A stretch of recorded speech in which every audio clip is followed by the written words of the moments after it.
नमस्कार साथियों, तिलक बाल निकेतन के ऑनलाइन डिजिटल प्लेटफॉर्म हाईटेक तिलक पर आप सभी का हार्दिक स्वागत और अभिनंदन करते हैं। जैसा कि आज आप मेरे पीछे जो टॉपिक देख रहे हैं, इंट्रोडक्शन ऑफ सॉइल साइंस यानी कि मृदा का सामान्य परिचय।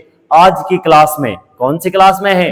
आज की क्लास में हम पढ़ेंगे मृदा का निर्माण कैसे हुआ है, ये मृदा क्या क्या महत्व रखती है मनुष्य के जीवन में, इसके बारे में अपन कंप्लीट स्टडी करने वाले हैं। किसके बारे में? मृदा के बारे में। मृदा का अध्ययन जिस साइंस में किया जाता है उसे क्या कहा जाता है? सॉइल साइंस कहा जाता है, मृदा विज्ञान कहा जाता है। क्या कहा जाता है बच्चों? मृदा विज्ञान कहा जाता है। ऐसा माना जाता है कि सन 1800 से पहले मृदा को केवल और केवल एक डस्ट के रूप में जाना जाता था, और ये डस्ट के रूप में जो बताने वाले साइंटिस्ट थे उन्हें कहा जाता है जियोलॉजिस्ट। कौन थे? जियोलॉजिस्ट थे। जियोलॉजिस्ट वो ये कहते थे कि ये मृदा केवल और केवल एक धूल है, धूल एक डस्ट है जो कि मनुष्यों को गंदा करती है।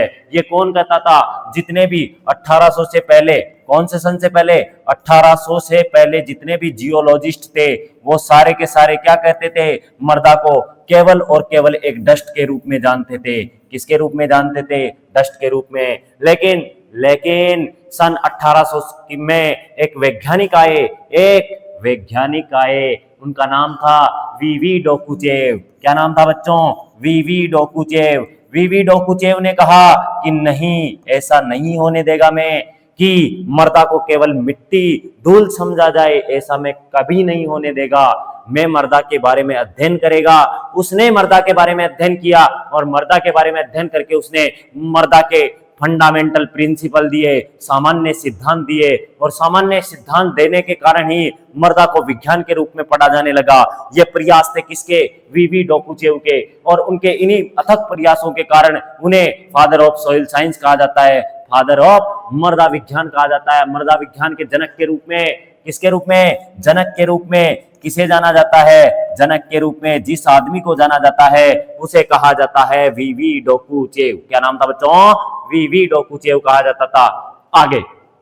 आगे हम बात करते हैं कि ये जो मृदा थी, इस मृदा के जो फंडामेंटल प्रिंसिपल दिए थे वो आदमी था वीवी डोकुचेव। यानी कि 1800 से पहले मृदा को कभी नहीं पढ़ा जाता था, इसकी साइंस को नहीं पढ़ा जाता था, इसके कंपोनेंट्स को नहीं पढ़ा जाता था, इसका फॉर्मेशन कैसे हुआ है यह भी नहीं पढ़ा जाता था, इसका क्लासिफिकेशन नहीं पढ़ा जाता था, मृदा कितने प्रकार की होती है यह भी नहीं पढ़ा जाता था। कब नहीं पढ़ा जाता था? सन 1800 से पहले। 1800 से पहले केवल एक आदमी थे। कौन थे? जियोलॉजिस्ट। कौन थे? जियोलॉजिस्ट थे।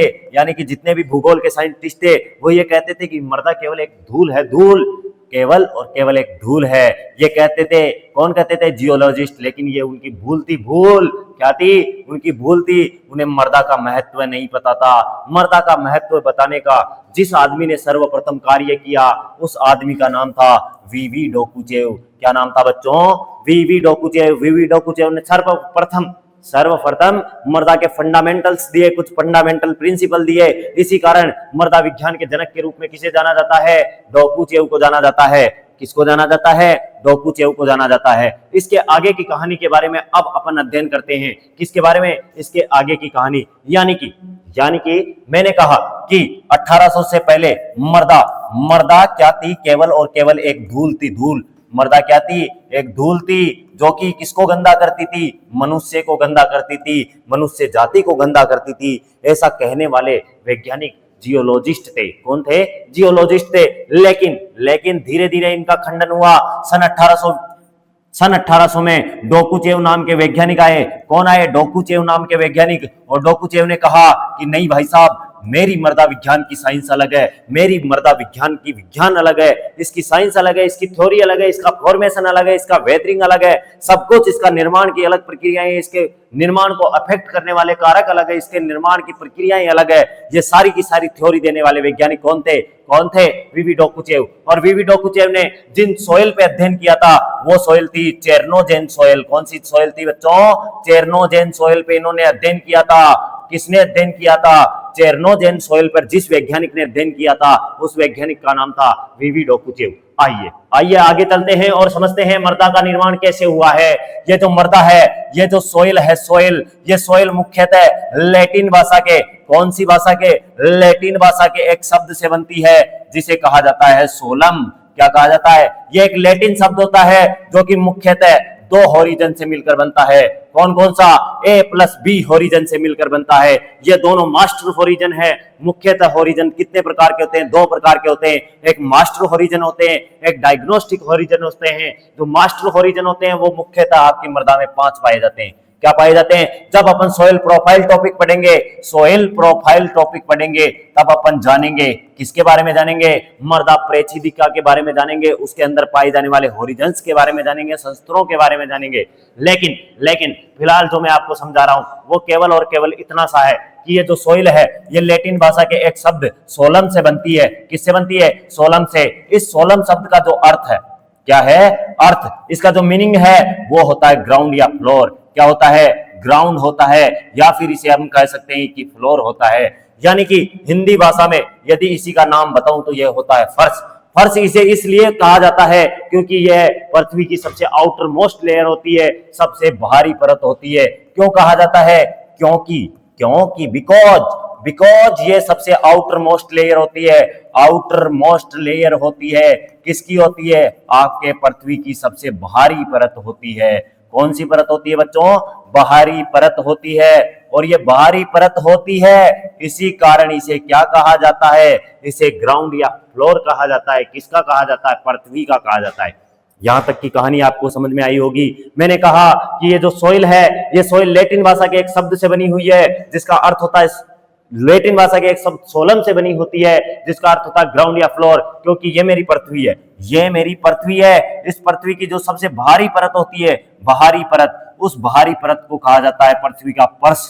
क्या कहा जाता है? फर्श कहा जाता है। फर्श, ग्राउंड कहा जाता है, फ्लोर कहा जाता है। और इसी को आप मिट्टी कहते हो, मृदा कहते हो, माटी कहते हो। ये सारा का सारा क्या है? ये है मृदा। किसके ऊपर सबसे बाहरी परत होती है? किसकी होती है? आपके पृथ्वी की। और ये सबसे बाहरी परत होती है, इसी कारण मृदा को स्किन ऑफ अर्थ भी कहा जाता है। स्किन ऑफ अर्थ यानी कि पृथ्वी की त्वचा भी कहा जाता है। किसको कहा जाता है? मृदा को कहा जाता है। यहां तक की कहानी आपके समझ में आई होगी। मैंने केवल इतना समझाया कि ये जो सोइल है, ये जो सोइल है, ये लैटिन भाषा के एक शब्द सोलम से बनी हुई है। और सोलम से बनी हुई है तो इस सोलम शब्द का एक अर्थ होता है। क्या होता है? अर्थ होता है, उसे कहा जाता है ग्राउंड कहा जा सकता है या फिर फ्लोर कहा जा सकता है। हिंदी भाषा में इसे ही फर्श कहा जाता है। क्या कहा जाता है? फर्श। क्यों कहते हैं? क्योंकि ये सबसे बाहरी परत होती है, आउटर मोस्ट लेयर होती है, सबसे बाहरी परत होती है। और सबसे बाहरी परत होने के कारण ही इसे स्किन ऑफ अर्थ कहा जाता है, पृथ्वी की त्वचा कहा जाता है। यहां तक की कहानी आपके समझ में आई होगी। यदि यहां तक की कहानी आपके समझ में आई है तो आगे चलते हैं। आगे चलने पर मैं आपको जो आसान शब्दों में बताने जा रहा हूं वो है जो मेरी एक अच्छी कहानी है। क्या है? अच्छी कहानी है। वो कहानी है, ये कहानी है कहां से शुरू होती है कि ये जो आपके सोइल शब्द होता है, ये जो सोइल वर्ड होता है, ये जो सोइल वर्ड होता है, इसमें प्रत्येक शब्द का एक न एक मीनिंग होता है, एक न एक अर्थ होता है। इसमें जो एस होता है इसका अर्थ होता है साउल, इसमें ओ होता है वो होता है आपका ऑब्जेक्टिव, जो सेंटेंस को कंप्लीट करने के लिए यूज होता है। इसमें जो एल शब्द होता है उसका अर्थ होता है लाइफ। क्या होता है बच्चों? लाइफ होता है, लाइफ यानी कि जीवन। और ये जो आई होता है इसका अर्थ होता है इनफिनाइट। इनफिनाइट क्या होता है बच्चों? इनफिनाइट होता है, इनफिनाइट लाइफ, इनफिनाइट लाइफ। यानी कि यहां आपने केवल इतना समझा कि ये जो सोइल शब्द होता है इसका भी एक अलग अर्थ होता है, इसका भी एक अलग अर्थ होता है। वो होता है कि ये जो एस शब्द है, इस एस अक्षर का क्या अर्थ होता है? साउल होता है। साउल को हिंदी में कहा जाता है आत्मा। क्या कहा जाता है? आत्मा, जो तुम्हारी इधर उधर भटकती रहती है। बोर्ड पे ध्यान दो, बोर्ड पे बिल्कुल सामने देखना है आपको। क्या देखना है कि ये जो सोइल शब्द का एस शब्द है, इस सोइल शब्द के एस अक्षर का अर्थ होता है आत्मा। और ये जो लाइफ होती है, लाइफ, इसके बारे में तुम सारे जानते हो, इसे कहा जाता है जीवन, और ये जो इनफिनाइट होती है इसका अर्थ होता है अनंत। क्या होता है बच्चों? अनंत होता है। यानी कि यहां से एक चीज समझ में आती है कि मर्दा अनंत जीवन की आत्मा है। आत्मा क्या है बच्चों? आत्मा है। मर्दा अनंत जीवन की आत्मा है। कैसे है? यही अपन को समझना है। मैंने कहा कि मर्दा अनंत जीवन की आत्मा है, तुम मानोगे थोड़ी? नहीं मानोगे। क्यों है? क्योंकि जो आपकी एग्रीकल्चर है, जो आपकी एग्रीकल्चर है वो पूरे तरीके से फुली डिपेंड है, पूरे तरीके से निर्भर है। किसके ऊपर निर्भर है? एग्रीकल्चर जो आपकी निर्भर है वो मुख्यतः फुली तरीके से, पूरे तरीके से डिपेंड है। किसके ऊपर डिपेंड है? सोइल के ऊपर डिपेंड है। कैसे समझते हैं? ये जो आपकी एग्रीकल्चर है, एग्रीकल्चर की मेनली 3 ब्रांच जो आपके फेमस है। एक का नाम है एग्रोनॉमी, एक का नाम क्या है? एग्रोनॉमी। एक का नाम है आपके हॉर्टिकल्चर, और एक का नाम है एनिमल हस्बेंड्री। क्या नाम है? एनिमल हस्बेंड्री कहते हो या फिर एनिमल अटेंडेंस कहते हो। क्या कहते हो? एनिमल हस्बेंड्री कहते हो या फिर एनिमल अटेंडेंस कहते हो। यदि मर्दा नहीं होगी, यदि सोयल नहीं होगी, क्या नहीं होगी? यदि सोयल नहीं होगी तो आपके एग्रोनॉमी की कोई भी क्रॉप्स नहीं उगाई जा सकती, कोई भी फसल नहीं उगाई जा सकती। यदि फसल ही नहीं उगाई जाएगी तो इस फसल से प्राप्त होने वाला उत्पादन जो कि मनुष्य का भोजन होता है, मनुष्य को भोजन नहीं मिल पाएगा। यानी कि एग्रोनॉमी पूरे तरीके से डिपेंड है किसके ऊपर? किसके ऊपर? सोइल के ऊपर। ठीक उसी प्रकार से कोई भी फल और सब्जी नहीं होगी, जब फल और सब्जी नहीं होगी तो भोजन कैसे करेगा मनुष्य? यदि भोजन नहीं कर सकता तो इससे एक और बात समझ में आई कि जो आपकी हॉर्टिकल्चर ब्रांच है एग्रीकल्चर की, वो भी पूरे तरीके से डिपेंड है। किसके ऊपर डिपेंड है?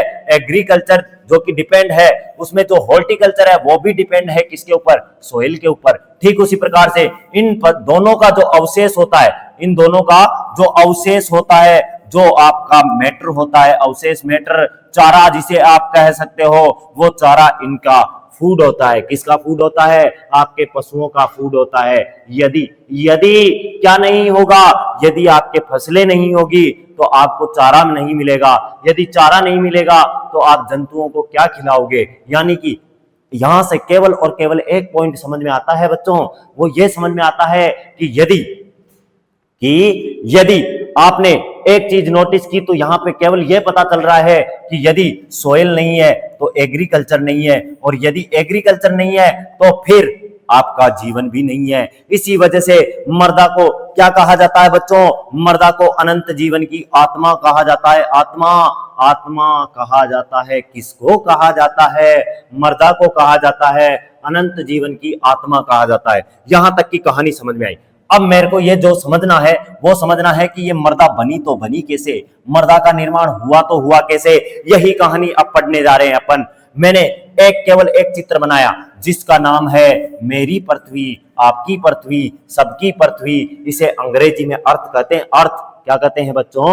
अर्थ कहते हैं। अर्थ यानी कि ये जो पृथ्वी है, इस पृथ्वी से ही आपकी मनुष्य की, आपकी जाति की, आपके जितने भी चीजें हैं, चाहे मर्दा हो, चाहे मनुष्य हो, चाहे जंतु हो, चाहे जीव हो, जिनकी भी उत्पत्ति हुई है इसी पृथ्वी से हुई है। लेकिन ऐसा माना जाता है कि आज से करोड़ों वर्षों पूर्व ये जो आपकी पृथ्वी थी ये केवल और केवल एक आग का गोला थी। आग का गोला। लेकिन इंटरेस्टिंग बात यह है कि आग के गोले से यह मतलब नहीं है कि आपकी पृथ्वी कोई आग का गोला थी। नहीं, इससे केवल इतना सा तात्पर्य है कि आपकी पृथ्वी का तापमान अधिक था। क्या था? तापमान अधिक था। केवल इतना समझना है कि आपकी पृथ्वी का तापमान अधिक था, इस वजह से पृथ्वी को क्या कहा जाता था? आग का गोला कहा जाता था। लेकिन यहीं से कहानी शुरू होती है अपनी। ये तापमान अधिक था। किसका अधिक था? मेरी पृथ्वी का अधिक था। और ऐसा कहा जाता है, कहा नहीं जाता, ऐसा है ही सही। क्या है कि 104 तत्व, 104 एलिमेंट्स। क्या है? एलिमेंट्स। जितने भी आपके तत्व होते हैं आवर्त सारणी में, लगभग 114 तत्व मेंशन है। उनमें से किनमें से बच्चों? उनमें से लगभग 104 तत्व आपकी पृथ्वी के भूगर्भ में पाए जाते हैं। कहाँ पाए जाते हैं? भूगर्भ में पाए जाते हैं। किसके भूगर्भ में पाए जाते हैं? मेरी पृथ्वी, आपकी पृथ्वी के भूगर्भ में पाए जाते हैं। कितने तत्व पाए जाते हैं? लगभग 104 तत्व पाए जाते हैं। इसमें कैल्शियम भी होता है, इसमें मैग्नीशियम भी होता है, इसमें आयरन भी होता है, इसमें बहुत सारी गैसेज भी होती है, इसमें और भी बहुत सारे धातु, अधातु और गैसेज पाई जाती है। किसके अंदर पाई जाती है? पृथ्वी के भूगर्भ में पाई जाती है। कहां पाई जाती है बच्चों? पृथ्वी के भूगर्भ में। जब पृथ्वी के भूगर्भ में क्या पाए जा रहे हैं? एलिमेंट्स पाए जा रहे हैं। क्या पाए जा रहे हैं बच्चों? एलिमेंट्स, यानी कि तत्व पाए जा रहे हैं। क्योंकि मेरी पृथ्वी का तापमान बहुत ज्यादा है, तापमान बहुत ज्यादा है। दूसरी चीज यह है कि इसी पृथ्वी का तापमान पहले से ही ज्यादा है। दूसरी चीज यह पृथ्वी सूर्य के चारों ओर चक्कर लगाती है, जिससे इसका तापमान और लगातार बढ़ रहा है। यदि तापमान बढ़ेगा तो इसके अंदर मौजूद तत्वों का क्या होगा? मौजूद तत्वों का पिघलाव होगा, यानी कि वो तत्व पिघलेंगे। जब वो पिघलेंगे तो उन्हें अधिक स्थान की आवश्यकता होगी। किसकी आवश्यकता होगी? अधिक जगह की आवश्यकता होगी। उन्हें अधिक जगह चाहिए। क्या चाहिए बच्चों? अधिक जगह चाहिए। किसके लिए? अपने खुद को एडजस्ट करने के लिए उन्हें पृथ्वी के अंदर अधिक जगह चाहिए। और मेरी पृथ्वी के अंदर इतने पापी लोग भरे हैं, इतने अधिक पापी लोग भरे हैं कि इसके अंदर अब जगह नहीं है। किसके लिए नहीं है? जो पिघलने के कारण जो एलिमेंट्स आपके पिघलकर जिन्होंने अपनी जगह बनाने के लिए अधिक स्थान मांग रहे हैं, उनके लिए जगह नहीं है। किसके अंदर नहीं है? पृथ्वी के अंदर नहीं है। क्यों नहीं है? क्योंकि जब भी कोई चीज ठोस अवस्था से कहां से? ठोस अवस्था से द्रव अवस्था में बदलती है तो उसका वॉल्यूम बढ़ जाता है। क्या बढ़ जाता है बच्चों? वॉल्यूम बढ़ जाता है। हिंदी में इसे आयतन कहते हैं। साधारण भाषा में कहूं तो उसे जगह अधिक चाहिए। क्या चाहिए? जगह अधिक चाहिए। यानी उदाहरण से समझते हैं, मेरे पास ये एक बर्फ की सिल्ली है। क्या है? यह है बर्फ। अंग्रेज लोग इसी को आइस कहते हैं। जब ये पिघलेगी क्या होगी? जब ये पिघलेगी तो इसका पानी चारों तरफ फैल जाएगा। यानी कि ये ठोस अवस्था थी, ठोस अवस्था से जैसे ही ये द्रव अवस्था में बदली, किसमें बदली? द्रव अवस्था में बदली, तो इसे अधिक जगह की आवश्यकता होती है। क्योंकि कोई भी चीज ठोस से द्रव अवस्था में बदलती है तो उसका वॉल्यूम इंक्रीज हो जाता है। जब वॉल्यूम इंक्रीज हो जाता है तो मेरी पृथ्वी के अंदर, किसकी पृथ्वी के अंदर? मेरी, तुम्हारी भी हो सकती है। यदि तुम पृथ्वी को पृथ्वी मानोगे, भारत को भारत माता मानोगे, तो मैंने कहा कि ये जो पृथ्वी थी इसके अंदर जितने भी एलिमेंट्स थे वो सारे पिघलने लगे। और पिघलने के कारण क्या हुआ कि उन्हें अधिक स्थान चाहिए था। और अधिक स्थान कहां नहीं था? मेरी पृथ्वी के अंदर अधिक स्थान नहीं था। यदि अधिक स्थान नहीं था तो ज्वालामुखी का विस्फोट हुआ। किसका विस्फोट हुआ? ज्वालामुखी के विस्फोट होने लगे, लगातार होने लगे, लगातार वोल्केनिक इरप्शन होने लगा। जब लगातार वोल्केनिक इरप्शन होने लगा, क्या होने लगा? वोल्केनिक इरप्शन होने लगा। वोल्केनिक इरप्शन होने लगा। वोल्केनिक इरप्शन को हिंदी में कहते हैं ज्वालामुखी का विस्फोट होने लगा। और ज्वालामुखी के विस्फोट के कारण ये जो आपके तत्व थे, कौन थे? तत्व थे। तत्व जब ये पिघले तो ये पिघलने के कारण ये एक चीज का निर्माण करते हैं जिसे कहते हैं लावा। अंग्रेज लोग इसी को कहते हैं मैग्मा। क्या कहते हैं बच्चों? मैग्मा कहते हैं।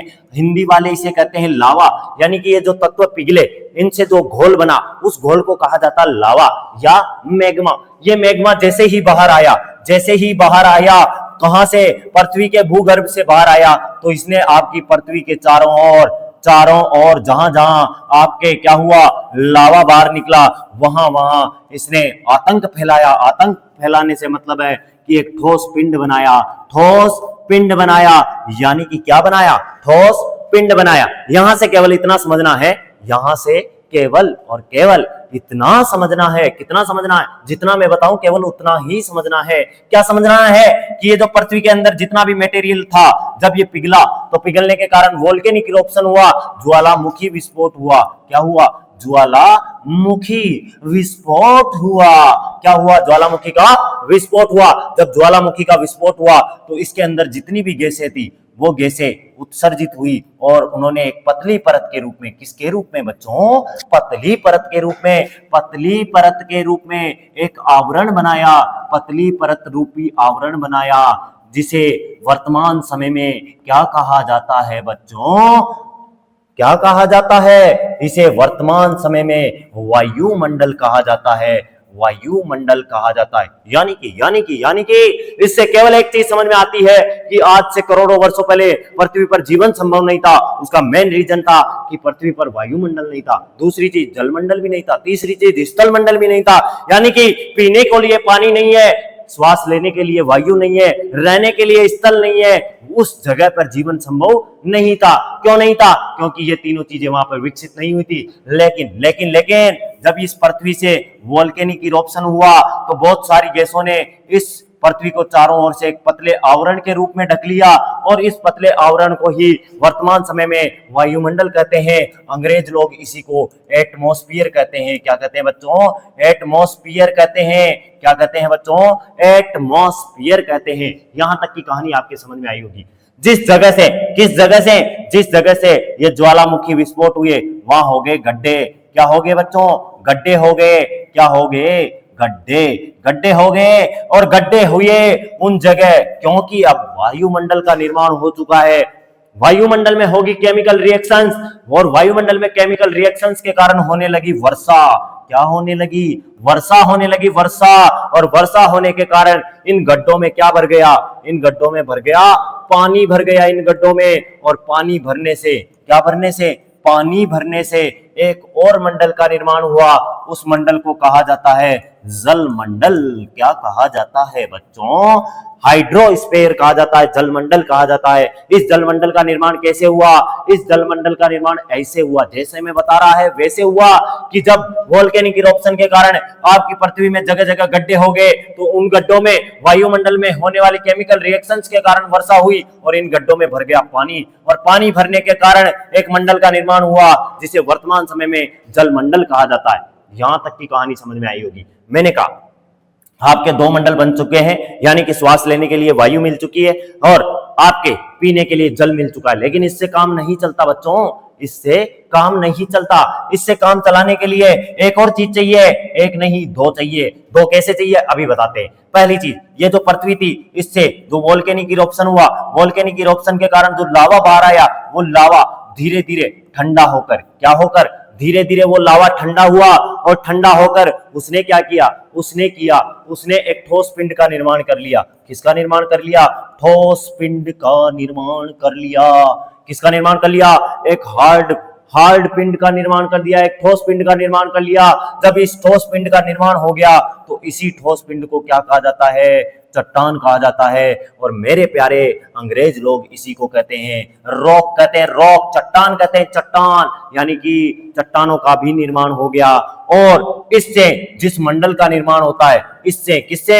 ये जो लावा ठोस पिंड के रूप में जमा हुआ, इससे एक मंडल का निर्माण होता है जिसे अंग्रेज लोग लिथोस्फीयर कहते हैं। क्या कहते हैं बच्चों? लिथोस्फीयर कहते हैं। ठीक उसी प्रकार इसी लिथोस्फीयर को हिंदी वाले थलमंडल या स्थल मंडल कहते हैं। थलमंडल या स्थल मंडल कहते हैं।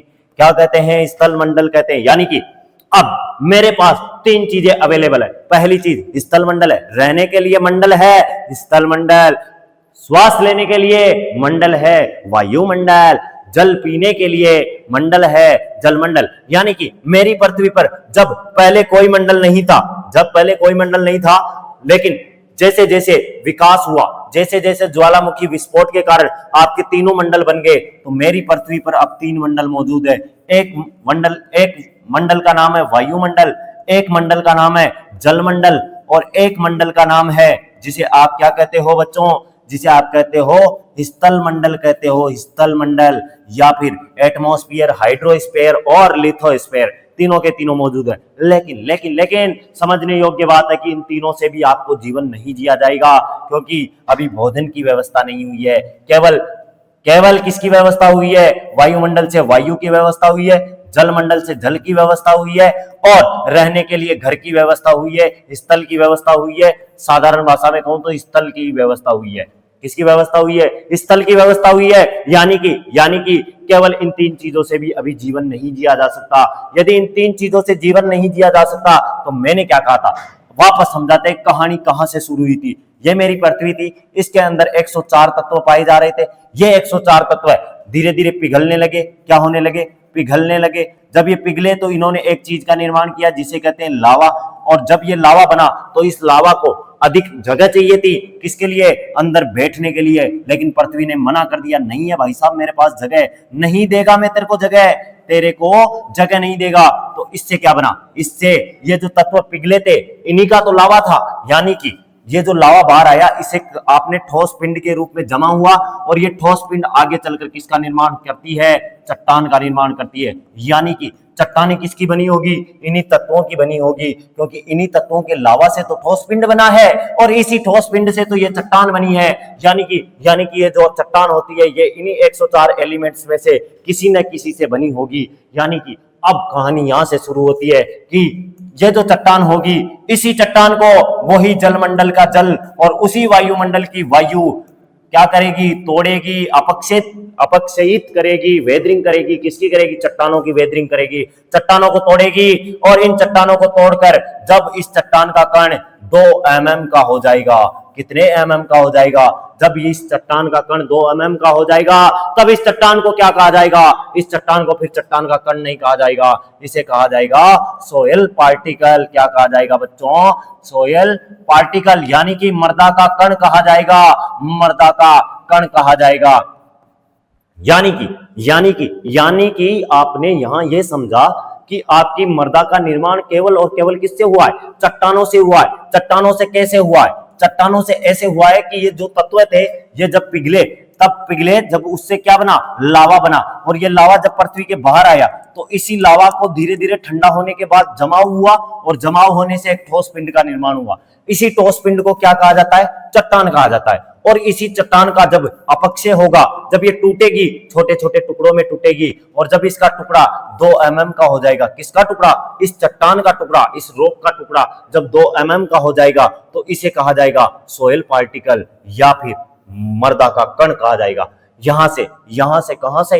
सिर्फ यहां से एक चीज समझ में आती है बच्चों, वो ये चीज समझ में आती है कि ये जो आपकी मृदा का सोयल पार्टिकल का कण है उसकी अधिकतम साइज, मैक्सिमम साइज कितनी हो सकती है? मैक्सिमम साइज कितनी हो सकती है? मैक्सिमम साइज इसकी 2 mm हो सकती है। यदि आपकी चट्टान का टुकड़े का कण, जो टुकड़ा है, जो कण है, उस कण का आकार 2 mm या इससे छोटा है, क्या है? या फिर इससे छोटा है, या तो 2 mm का होगा या फिर इससे छोटा होगा। यदि 2 mm या इससे छोटा है तो इसे किसका कण कहेंगे? इसे मृदा का कण कहेंगे। यदि 2 mm या इससे बड़ा है, किससे बड़ा है? 2 mm से बड़ा है, तो फिर इसे मृदा का कण नहीं कहेंगे, फिर इसे कहेंगे चट्टान का कण, पार्टिकल ऑफ रॉक्स, चट्टान का कण कहेंगे यदि 2 mm से बड़ा है। फिर कह रहा हूं मैक्सिमम साइज हो सकती है 2 mm, यदि इससे बड़ा है तो फिर वो आपके मृदा का कण नहीं माना जाता, वो माना जाता है चट्टान का कण। क्या कहा जाता है उसे? चट्टान का कण। यानी कि और आसान भाषा में समझाता हूं, मेरे पास 10 mm का एक चट्टान का टुकड़ा है। यह चट्टान का टुकड़ा टूटेगा जल और वायु के द्वारा। किसके द्वारा? जल और वायु के द्वारा। चट्टान का टूटना ही अपक्षय कहलाता है, वेदरिंग कहलाती है चट्टान की। यानी कि ये 10 mm का टुकड़ा टूटा और इसने क्या किया? इसने 4 टुकड़े बनाए। कितने टुकड़े बनाए? 1 टुकड़ा, 2 टुकड़ा और 3 टुकड़ा। ये जो पहला टुकड़ा है इसकी साइज है 4 mm। कितनी है? 4 mm। ये जो दूसरा टुकड़ा है इसकी भी साइज है 4 mm। पहले टुकड़े की साइज कितनी? 4 mm। दूसरे टुकड़े की साइज कितनी? 4 mm। और तीसरे टुकड़े की साइज होती है 2 mm। क्या होती है? समझाने के लिए बता रहा हूं। तीसरे टुकड़े की साइज है कितनी है?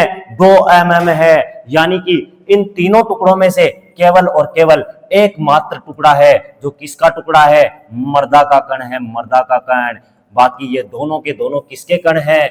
ये दोनों के दोनों चट्टान के कण है, रॉक्स पार्टिकल है, चट्टान के कण है। यहां से ये आपको समझ में आ गया होगा कि वह चट्टान का टुकड़ा जो घिस कर टूट कर 2 mm का रह गया है, वही टुकड़ा किसका होगा? वही टुकड़ा मृदा का कण होगा। लेकिन यदि 2 mm का नहीं हुआ तो वो किसका होगा? वो चट्टान का टुकड़ा होगा। यानी कि अब चारों चीजें अपने पास आ चुकी है। वायु लेने के लिए वायुमंडल है। क्या है बच्चों? वायुमंडल है, पहली चीज। दूसरी चीज, जल पीने के लिए जल मंडल है, रहने के लिए स्थल मंडल है। क्या है? स्थल मंडल है। और फोर्थ चीज जो अपने पास आई है कि इसी स्थल मंडल से अब अपन ने कर लिया है मृदा के कण का निर्माण, यानी कि मृदा का निर्माण हो चुका है। किससे हो चुका है? आपकी पृथ्वी से अब मृदा का निर्माण हो चुका है। यानी कि अब आपके किसका निर्माण हो चुका है बच्चों? मृदा का निर्माण हो चुका है, मृदा के कण का निर्माण हो चुका है। यहां से आगे चलते हैं। आगे चलने पर हमें जो चीज मिलती है उस चीज के बारे में जानते हैं कि ये जो आपकी सोइल है, क्या है? सोइल, जिसे आप हिंदी में मृदा कहते हो। मृदा, मेरी भाषा में इसे माटी कहा जाता है। माटी। इस मृदा के निर्माण या फिर यूं कहूं कि इस मृदा के उत्पत्ति के अध्ययन को एक शाखा के रूप में पढ़ा जाता है और उस शाखा का, उस ब्रांच का नाम है पेडोलॉजी। क्या कहा जाता है बच्चों? पेडोलॉजी कहा जाता है। यानी कि मृदा के निर्माण के अध्ययन को क्या कहा जाता है? पेडोलॉजी कहा जाता है। यानी कि ये एक सॉइल की ब्रांच है। क्या है? शाखा है। ठीक उसी प्रकार एक और ब्रांच है जिसे क्या कहा जाता है? इडेफोलॉजी कहा जाता है। इडेफोलॉजी कहा जाता है। क्या कहा जाता है बच्चों? इडेफोलॉजी। एक का नाम है पेडोलॉजी, एक का नाम है इडेफोलॉजी। दोनों के दोनों ग्रीक भाषा के शब्द है। कौन सी भाषा के शब्द है बच्चों? ग्रीक भाषा के। यानी कि मृदा का अध्ययन दो तरीके से किया जाता है। एक तरीका है कि केवल मृदा के बारे में पढ़ना कि मृदा का निर्माण कैसे हुआ है, मृदा के कण का निर्माण कैसे हुआ है, इसको कौन कौन से फैक्टर अफेक्ट करते हैं तथा मृदा का निर्माण किन किन चीजों से मिलकर बना हुआ है। यानी कि मृदा के निर्माण, उत्पत्ति, संगठन आदि चीजों का अध्ययन जिस शाखा में किया जाता है उस शाखा का नाम है पेडोलॉजी। एक किसका अध्ययन किया जाता है? निर्माण का अध्ययन किया जाता है, उत्पत्ति का अध्ययन किया जाता है, उत्पत्ति के साथ साथ संगठन का अध्ययन किया जाता है। कंपोनेंट्स, जो जिसे तुम कहते हो सॉइल के कंपोनेंट्स की, आपका सॉइल का कण जो होता है, मृदा का कण होता है, वो किन किन चीजों से मिलकर बना होता है। यानी कि निर्माण, उत्पत्ति, संगठन तथा वर्गीकरण। मृदा के कण कितने प्रकार के हो सकते हैं, इन ऐसी चीजों का अध्ययन विज्ञान या सॉइल साइंस की जिस शाखा में किया जाता है उस शाखा का नाम है पेडोलॉजी। ये जो पेडोलॉजी है मुख्यतः ग्रीक वर्ड है। ग्रीक कौन सी भाषा का है?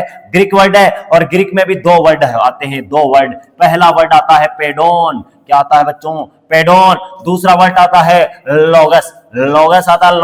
लोगस का बार बार अध्ययन आपको पढ़ा चुका हूं कि लोगस होता क्या है। लोगस का अर्थ केवल और केवल ग्रीक भाषा में इतना होता है, अध्ययन करना। पेडोन के बारे में अध्ययन करना। अब समझना यह है कि ये पेडोन क्या होता है। इस पेडोन का अर्थ होता है सोइल पार्टिकल। क्या होता है? Soil particle. यानी कि मृदा के कण के बारे में अध्ययन किया जाना ही क्या कहलाता है? पेडोलॉजी कहलाता है। क्या कहलाता है बच्चों? मृदा के कण के बारे में अध्ययन करना ही क्या कहलाता है? क्या कहलाता है? ये कहलाता है पेडोलॉजी। ये जो पेडोन शब्द है, ये जो पेडोन है, ये क्या है? स्मॉलेस्ट। क्या है? स्मॉलेस्ट यूनिट है। स्मॉलेस्ट यूनिट है, सबसे सूक्ष्मतम इकाई है। क्या है बच्चों? सूक्ष्मतम इकाई है। सूक्ष्मतम इकाई है। किसकी इकाई है? सूक्ष्मतम इकाई है किसकी? मृदा की सबसे सूक्ष्मतम इकाई यदि आपसे कोई पूछे तो उसे कहा जाता है, क्या कहा जाता है? पेडोन कहा जाता है। और पेडोन का अध्ययन जिस भी शाखा में किया जाता है उस शाखा का नाम है पेडोलॉजी। यानी कि इसके अंतर्गत केवल और केवल मृदा के बारे में ही अध्ययन किया जाएगा। मृदा के अलावा किसी के बारे में अध्ययन नहीं किया जाता, केवल और केवल मृदा के बारे में अध्ययन किया जाता है। उस शाखा का नाम है पेडोलॉजी। दूसरी शाखा जिसे आप कहते हो इडेफोलॉजी। इडेफोलॉजी यह भी ग्रीक भाषा का शब्द है। कौन सी भाषा का है? ग्रीक भाषा का। लेकिन ये तीन शब्दों से मिलकर बना हुआ है। पहला शब्द होता है इडा, दूसरा होता है फो, तीसरा होता है लॉजी। क्या होता है बच्चों? इडाफोलॉजी। यानी कि जो ये इडा होता है इसका अर्थ होता है सोयल। क्या होता है? सोयल। और ये जो फो होता है इसका अर्थ होता है प्लांट। क्या होता है बच्चों? प्लांट। और ये जो लॉजी होता है इसका अर्थ होता है लोगस। लोगस क्या होता है? लोगस। सोयल का अर्थ आप जानते हो मृदा, और प्लांट्स का अर्थ जानते हो पादप, और लास्ट वाले का अर्थ है अध्ययन। यानी कि मृदा का पौधों के साथ क्या रिलेशन है, relation between plants and soil क्या कहलाता है, इडेफोलॉजी कहलाता है। किसके बीच में संबंध, पादप का क्या प्रभाव पड़ रहा है, पादप के ऊपर मृदा का क्या प्रभाव है, इसी प्रभाव को कहा जाता है, क्या क्या प्रभाव पड़ रहा है, इसे ही कहा जाता है इडेफोलॉजी। ये ग्रीक भाषा के 3 शब्द इडा प्लस फो प्लस लॉजी से मिलकर बना हुआ है, जिसे हिंदी में कहा जाता है इडेफोलॉजी या फिर अर्थशास्त्र। क्या कहा जाता है, अर्थशास्त्र या फिर मृदा शास्त्र भी आप इसे कह सकते हो। यहां तक की कहानी आपके समझ में आई होगी। आगे चलते हैं, आगे कहां चलते हैं, आगे नहीं जाना, इसी बोर्ड पे देखना है, इसी बोर्ड पे फोकस करना है। छोरे और छोरियों दोनों को इसी ही बोर्ड पे ध्यान देना है, क्योंकि इसी बोर्ड से आपको मृदा के बारे में अध्ययन करने को मिलेगा। मैंने कहा कि ये जो आपके इडेफोलॉजी है, इसमें मुख्यतः किसका अध्ययन किया जाता है कि ये जो आपकी सोइल है, ये जो आपकी मृदा है, क्या है, मृदा, इसका क्या प्रभाव पड़ रहा है, किसके ऊपर प्रभाव पड़ रहा है, मुख्यतः आपके पौधों पर क्या प्रभाव पड़ रहा है, किसका। तो ये जो मृदा होती है, ये आपके पौधों को मेनली 2 चीजें प्रोवाइड करती है। कितनी चीजें प्रोवाइड करती है, मेनली 2 चीजें प्रोवाइड करती है। एक करती है मैकेनिकल सपोर्ट, क्या करती है, मैकेनिकल सपोर्ट, जिसे तुम यांत्रिक सहारा कहते हो। क्या कहते हो बच्चों, मैकेनिकल सपोर्ट, जिसे तुम यांत्रिक सहारा कहते हो। दूसरा, जिसे तुम न्यूट्रिएंट्स कहते हो, पोषक तत्व कहते हो। यानी कि ये जो मृदा होती है, मृदा जो होती है, ये आपके पौधों को 2 चीजें प्रदान करती है। एक यांत्रिक सहारा देती है, यानी कि खड़ा रहने के लिए सहारा देती है। किसको, ये मेरी मृदा है, इसके ऊपर ये मैंने प्लांट उगा दिया, इस प्लांट को खड़ा रहने का सहारा कौन देती है, यांत्रिक सहारा, मैकेनिकल सपोर्ट कौन देती है, मृदा देती है। दूसरी चीज न्यूट्रिएंट्स, जिसे हिंदी वाले पोषक तत्व कहते हैं। क्या कहते हैं, पोषक तत्व। ये पोषक तत्व भी कहां से मिलते हैं, मृदा से मिलते हैं। कैसे मिलते हैं, वो आगे की क्लासेज में पढ़ेंगे। ठीक इसी प्रकार हमारे ऑनलाइन यूट्यूब चैनल से हमारी आगे की क्लासेज आप देख सकते हो, मृदा के बारे में अधिक जानकारी प्राप्त कर सकते हो। हमारे ZCUET एग्रीकल्चर सुपरवाइजर जैसे ऑफलाइन बैच भी चालू है, जिनकी फीस केवल और केवल 499 रुपए रखी गई है। आपके अपने शहर मालपुरा में पहली बार डिजिटल प्लेटफॉर्म पर हाईटेक तिलक लेकर आया है आपके लिए सुनहरा भविष्य का मौका। आप आज ही जुड़िए तिलक बाल निकेतन के साथ। धन्यवाद, राधे राधे।